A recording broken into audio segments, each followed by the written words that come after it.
ఏంటి సార్ నిజంగా అంటే మరి డంప్ యార్డ్ అనేది మనకి చాలా ప్రాణాంతకం. నిజంగా డంప్ యార్డ్ ఎక్కడున్నా కూడా ప్రమాదమే.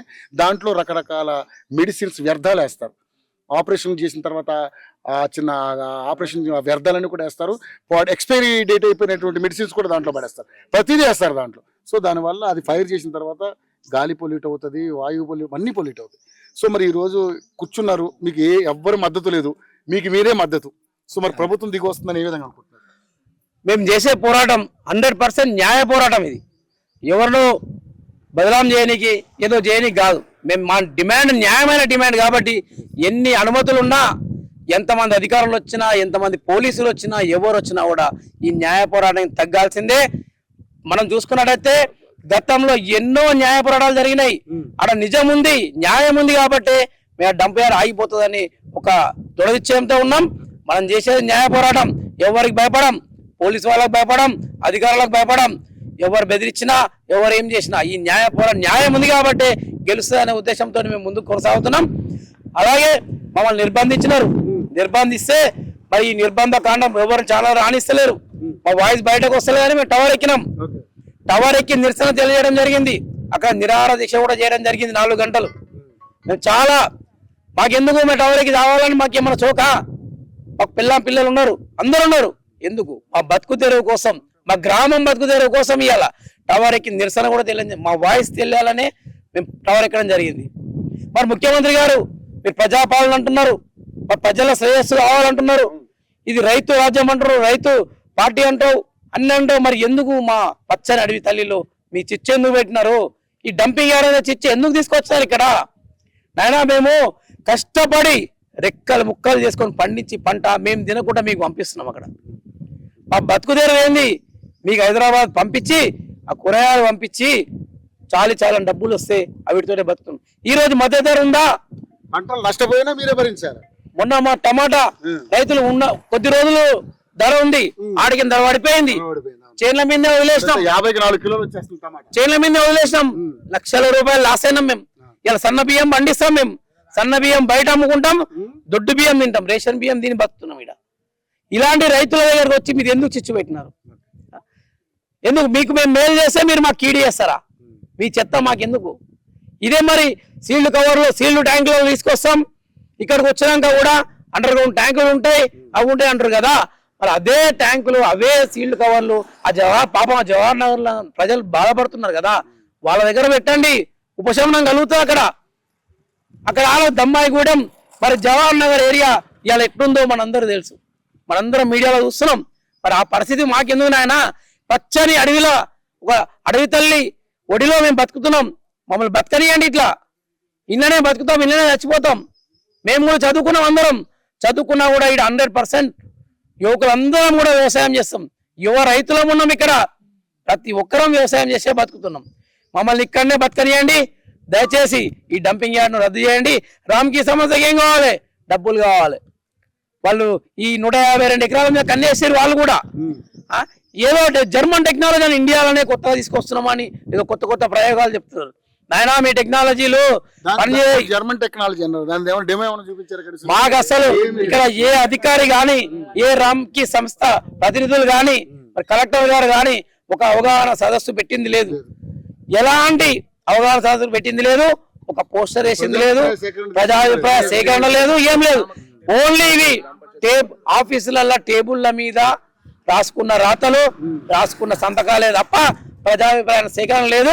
4 గోడల మధ్యలో కాగితాలు తయారు చేసుకొని అప్రూవల్ తీసుకున్నారు. ఇలా ఫారెస్ట్ అధికారులు ఏం చేస్తున్నారు? ఎందుకు ఇచ్చినారు అప్రూవల్? గ్రీన్ ట్రిబ్యునల్ వాళ్ళు ఎట్లా ఇచ్చినారు? వచ్చిరా ఇక్కడ మీరు పరిశీలన చేసిరా? ఈ ప్రజల అభిప్రాయం ఏమైనా తీసుకున్నారా? గ్రీన్ ట్రిబ్యునల్ పేరే ఉంది గ్రీనరీ. మరి ఆ గ్రీనరీ ఏంది? అక్కడ ఏముంది? ఏం నష్టం జరుగుతుందో ఏమైనా ఆలోచన చేసిరా? మీరు చేయండి. డిఎఫ్ఓ గారు మీరు కూడా ఆలోచన చేయండి.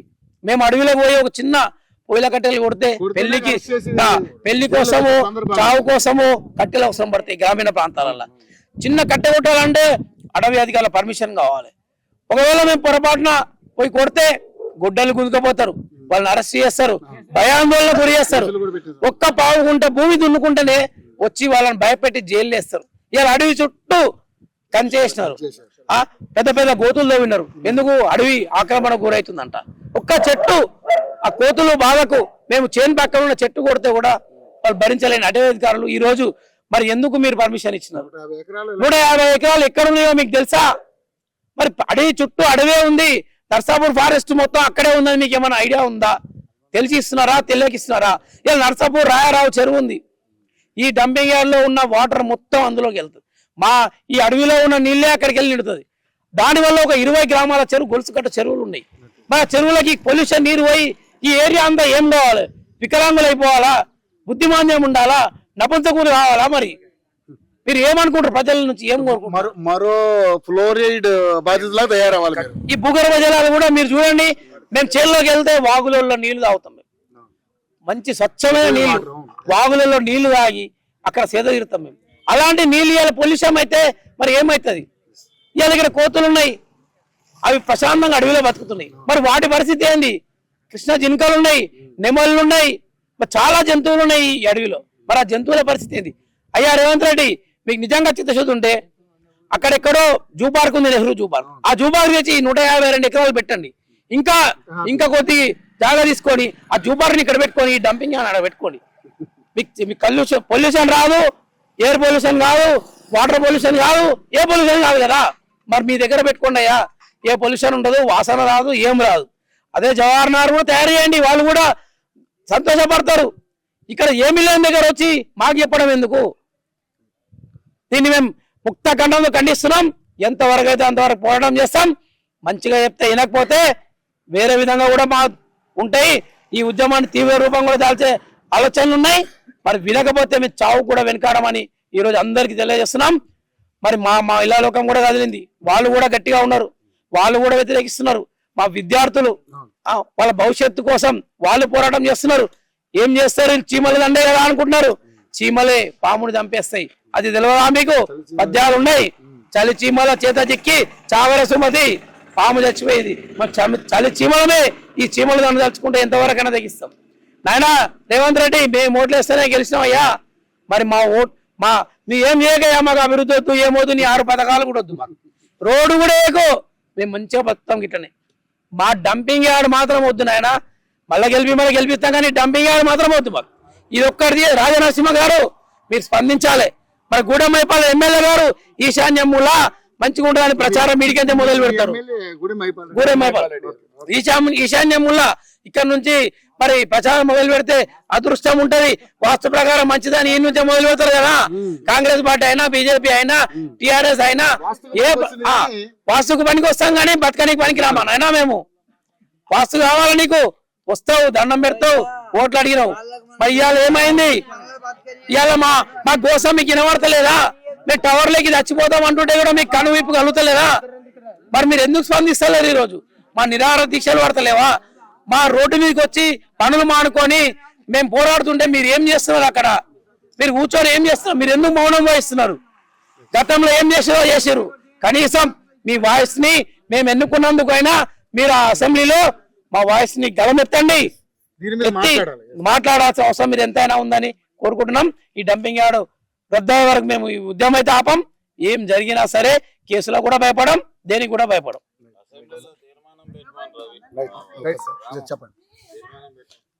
గతంలో ఇక్కడ ఏదైతే ప్రతిపాదించిర్రో జవహర్ నగర్ డంపింగ్ యార్డ్ అంటారు, ఇంకోటి అంటారు. జవహర్ నగర్ డంపింగ్ యార్డ్ వేసినప్పుడే గతంలోనే ప్రతిపాదనలు సిద్ధం చేసినామని జిహెచ్ఎంసీ అధికారులు చెప్తున్నారు. ఆ జిహెచ్ఎంసీ అధికారులు చెప్పిన దాంట్లో ఖానాపూర్ అక్కడ ఎమ్మెల్సీ ఒప్పుకోలేడట, అక్కడ వేయలేరు. ఇక్కడ మన లగ్దారంలో అక్కడ ఏదైతే డబుల్ బెడ్రూమ్ ఇల్లు ఉన్నాయో, ఇల్లు ఉన్నాయో అక్కడ ఒప్పుకోలేరు. మరి ఇక్కడ ఎవరు ఒప్పుకున్నారని వేస్తున్నావయ్యా ఎమ్మెల్యే గారు? ఏ విధంగా మీరు ఒప్పుకున్నారని మాట్లాడతలేరా? ఈరోజు మీరు మా గురించి మాట్లాడాలి. మా చట్టసభల్లో మిమ్మల్ని ఎన్నుకున్నది మా సమస్యల మీద పోరాటం చేయడానికి, మిమ్మల్ని ఏదో ఏసీ రూముల్లో కూర్చోవడానికి కాదు మిమ్మల్ని ఎన్నుకున్నది. మేము 3 సార్లు ఎన్నుకున్నాం మిమ్మల్ని. ఇప్పటికైనా మా భావాలను గుర్తించి మీరు ఇప్పటికైనా చట్టసభల్లో మా భావను పై స్థాయి అధికారుల దృష్టికి తీసుకువెళ్ళాలని, సీఎం దృష్టికి తీసుకువెళ్ళాలని మా యొక్క మనవి. కానీ మీరందరూ సీఎం ని కలవడానికి వెళ్ళే పరిస్థితి ఉందని అంటున్నారు, కానీ మిమ్మల్ని అక్కడ దాకా రానిచ్చే పరిస్థితి ఉందా? మిమ్మల్ని ఎక్కడెక్కడ అరెస్ట్ చేసే పరిస్థితి కనపడతా ఉంది కదా. శాంతియుతంతో ధర్నా చేస్తున్నాం మేము. ఎక్కడ గానీ ఎక్కడ కానీ అభద్రతా భావంతో కానీ ఎక్కడ ధ్వంసం చేసే కార్యక్రమాలు మేము ఎక్కడ చేపట్టలేదు ఇప్పటి వరకు కూడా. పోలీసులు కూడా ఇప్పటి వరకు సహకరించారు. ఫస్ట్ రోజు ఏదైతే ఉందో నిర్బంధంగా చేసిన మాట వాస్తవం. రెండు రోజులు అరెస్టుల పర్వం కొనసాగింది. ఇప్పుడు కూడా పోలీసుల బార్లోనే ఉంది నల్లవల్లి గ్రామం మొత్తము కంప్లీట్. కానీ ఒకే చోట ఉండి ఎక్కడ కూడా విధ్వంసం సృష్టించకుండా ప్రభుత్వం మీద నమ్మకం ఉండి, ఇక్కడ మా ఎమ్మెల్యే గారు ఆయన గుడెం మైపాలరెడ్డి మీద ఇంకా నమ్మకం ఉండి మేము శాంతియుతంగా ధర్నాలు గాని నిరసన కార్యక్రమాలు గాని చేస్తున్నాం. దయచేసి ఎమ్మెల్యే గారు కూడా విజిట్ చేయలేము. ఒక్కసారి ఎమ్మెల్యే గారు ఎవ్వరు రాలేదు. మీ మీడియా మీడియా ద్వారా అయినా సరే ఇప్పటికైనా సరే మా వాయిస్ ను అక్కడ వరకు తీసుకెళ్లాలని మా ద్వారా ఎప్పుడు కూడా ప్రజల పక్షాన్ని. సో మీ వాయిస్ ని తీసుకుందామనే ఉద్దేశంతోనే ఇంత దూరం వచ్చాం. బట్ ఏంటంటే ఈ ఉద్యమం దీని వెనకాల సరే ఎవరున్నప్పటికీ ఏదున్నప్పటికీ కూడా బట్ మీరు ఉద్యమాన్ని ఇంత ముందుకు తీసుకెళ్తా ఉన్నారు. మీకు మా వంతుగా సహాయం చేయాలనే ఉద్దేశంతో ఇంత దూరం వచ్చాం. సో ఈ సమస్యని క్లియర్ అయ్యేదాకా, ఈ సమస్య క్లియర్ అయ్యి మీకు న్యాయం జరిగేదాకా మేము కూడా మీ అంటే ఉంటామని చెప్పేసి పోరాటం ఖచ్చితంగా ధన్యవాదాలు తెలుపుతున్నాం యోయో టీవీ వారికి, మన నల్లవల్లి గ్రామ జేఏసీ కమిటీ తరపున. ఖచ్చితంగా ఈరోజు మేము ఉద్యమం ఇక్కడే చేస్తున్నాం, కానీ పోలీసు వాళ్ళు మమ్మల్ని ఒక్క అడుగు కూడా బయటకు రానియట్లేదు. మేము ర్యాలీ రూపంలో కానీ మా ఊరు పోలి మేర కూడా దాటనిస్తలేరు మమ్మల్ని. మేము శాంతియుతంగా మరి రహదారి పైన చేస్తామంటే కూడా వాళ్ళు పర్మిషన్ ఇవ్వట్లేదు. వాళ్ళు అక్కడ మనం బయటకు వెళ్ళనివ్వట్లేదు. మేమందరం ముక్కుమ్మడిగా కొంచెం దూరం వెళ్ళినా కూడా శాంతియుతంగా చేస్తామంటే కూడా అక్కడ రానియట్లేదు మమ్మల్ని. అందుకే మేము ఈరోజు సరే మమ్మల్ని రాణిస్తలేరు కదా, మా వాయిస్ని ఇక్కడే కూర్చొని ఇక్కడే చెప్తామని శాంతియుతంగా చెప్తామని టెంట్ వేసుకొని కూర్చోవడం జరిగింది. మరి కొంతమంది నాయకులు కూడా మా మండల స్థాయిలో కూడా అందరూ ఒక కలిసికట్టుగా రాజకీయాలు వదిలేసి మరి పోరాటం జరుగుతుంది. ఇది రాజకీయాలకు అతీతంగానే చేస్తాం. పార్టీలు ముఖ్యం కాదు. ఇలా పార్టీలు అంటే పార్టీలు మన బతుకు తెరువు ఇయ్యాయి, భవిష్యత్ తరాలు మిమ్మల్ని తిడతాయని మేము అందరం ఒకటైనాం. పార్టీలు అందరం ఒకటై పోరాటం చేస్తున్నాం. పోలీసు వాళ్ళు కూడా కొంచెం ఆలోచన చేయాలి. మన డిఎస్పీ గారు కానీ ఎస్పీ గారు కానీ మరి ప్రజా ఉద్యమాన్ని మరి అణచివేయాలని ప్రయత్నం చేయొద్దు. మీరు ఎంత అణచివేసినా మరి ముంగడికి పోతుంటే మీకు కూడా తెలుసు, ప్రజా ఉద్యమాలు ఎప్పుడైనా అణచివేసే అనగాయి. ప్రజా పోరాటాలు ఉవ్వెత్తున లేస్తూనే ఉంటాయి. తెలంగాణ ఉద్యమం చూసినారు, చాలా ఉద్యమాలు జరిగినాయి, ఉదాహరణలు కూడా చాలా ఉన్నాయి. మీరు ఎప్పుడు కూడా అణచివేయాలని ప్రయత్నం చేయొద్దు. ప్రభుత్వ నిర్ణయం మేరకే పోలీసు అధికారులు ఉన్నారు ఇక్కడ. కాబట్టి మీరందరూ మాకు సహకరించాలి. మా ఉద్యమాన్ని మరి అక్కడ చేయడానికి కూడా పర్మిషన్ ఇవ్వాలి. మేము అక్కడ శాంతియుతంగానే చేసుకుంటాం, దానికి పర్మిషన్ ఇవ్వాలని కోరుతున్నాం. సో మొత్తంగా చూసుకుంటే నల్లవల్లి గ్రామంలో రైతులందరూ కూడా వాళ్ళ యొక్క పోరాటాన్ని కొనసాగిస్తా ఉన్నారు. పోరాటం కొనసాగిస్తా ఉన్నారు. కానీ నిజంగానే మరి ప్రభుత్వం చిత్తశుద్ధితో ఆలోచించి, ఎందుకంటే ఈ గ్రామం అంతా కూడా రైతులే. ఇప్పుడు రైతుల కోసం పెద్దపీట వేసే ప్రభుత్వంలో రైతుల యొక్క ఆక్రందనలు పట్టించుకోకపోవడం అనేది చాలా దారుణం అని చెప్పేసి అందరూ కూడా వాపోతున్నటువంటి పరిస్థితి. ఈ నల్లవల్లి గ్రామానికి దాదాపుగా ఏ మీడియా కూడా ఇక్కడికి పెద్ద అంటే శాటిలైట్ మీడియా ఎవరు కూడా ఇక్కడికి వచ్చి కవర్ చేసినటువంటి పరిస్థితి కనపడతలేదు. వీళ్ళు కేవలం వాళ్ళు టెంట్ వేసుకుని వాళ్ళకి నిరసన తెలుపుతున్నారు. వీళ్ళని కనీసం ఊరు బయటకు కూడా మెయిన్ రోడ్డు కూడా పోనిచ్చే పరిస్థితి లేదు పోలీసులు. సో మరి నిజంగానే ఉన్నటువంటి పరిస్థితులు మనం చూస్తూ ఉంటే ఏదైతే అవసరమైతే ఆమరణ నిరాహార దీక్ష చేసైనా సరే దీన్ని మేము ఈ నల్లవల్లి గ్రామంలో ఈ డంప్ యార్డ్ని రానివ్వకుండా చేసుకునే పరిస్థితి కనబడుతుంది. సో మొత్తానికైతే మరి ప్రభుత్వం ఇప్పటికైనా దిగి రావాలని మనస్ఫూర్తిగా కోరుకుంటున్నాం. దయచేసి ఇది ప్రజల తరపున కానీ, అంటే మీరు ప్రజాపాలన నడుపుతున్నాం అని అంటున్నారు కాబట్టి ఈ రైతులందరూ కూడా న్యాయం చేయాలని మా యోటీవీ ద్వారా మేము కూడా అప్పీల్ చేస్తాను. రేవంత్ రెడ్డి గారు దయచేసి ఈ యొక్క సమస్యని చూడండి. డంప్ యార్డ్ అంటే ఎంత దారుణం మీకు తెలుసు, కానీ మరి ఎందుకు ఇక్కడ పెడుతున్నారు, ఎవరి ప్రయోజనాలకు ఆశించి ఇక్కడ పెడుతున్నారో వీళ్ళకి అర్థం కాలేటువంటి పరిస్థితి. వీళ్ళు మమ్మల్ని ఆశ్రయించారు కాబట్టి మేము వచ్చాము, వీళ్ళకి తప్పకుండా మా తోడు ఉంటుందని చెప్పేసి మేము భరోసా ఇస్తున్నాం. దయచేసి దీని మీద ఒక్కసారి పునరాలోచన చేసుకుని ఇక్కడ ఉన్నటువంటి పంటలు కానీ, ఇక్కడ ఉన్నటువంటి వాతావరణాన్ని కానీ, ఇక్కడ ఉన్న ప్రజలు కానీ, వాళ్ళ ప్రాణాలను కానీ మీరు కాపాడాలని మనస్ఫూర్తిగా కోరుకుంటున్నాం. Vote studio.